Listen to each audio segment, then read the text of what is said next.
านเรามีภูเขาบ้านเรามีธรรมชาติที่สวยงาม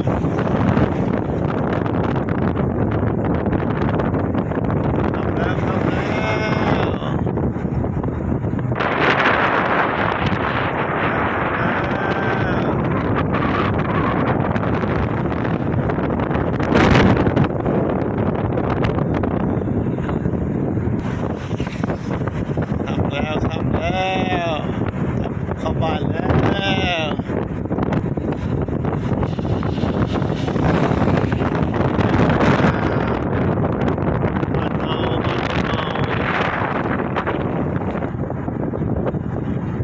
บ้านโน้นเมา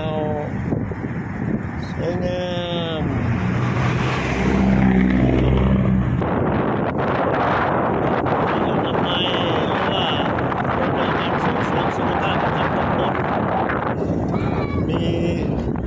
สพ.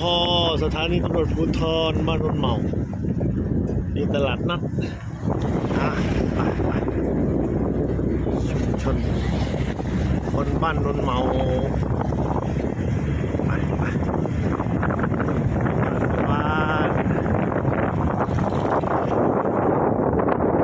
บ้านใครน้องงามแท้บ้านใครน้องงามแท้คุณชุติมานิโค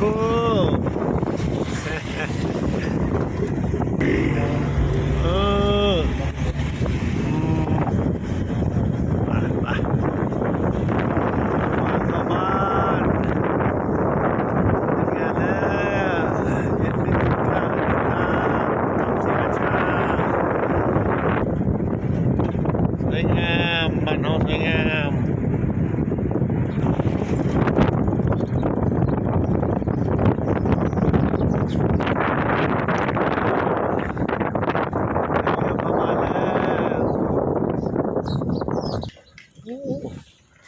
ด้านซ้ายได้ฟื้นมาฝากยาย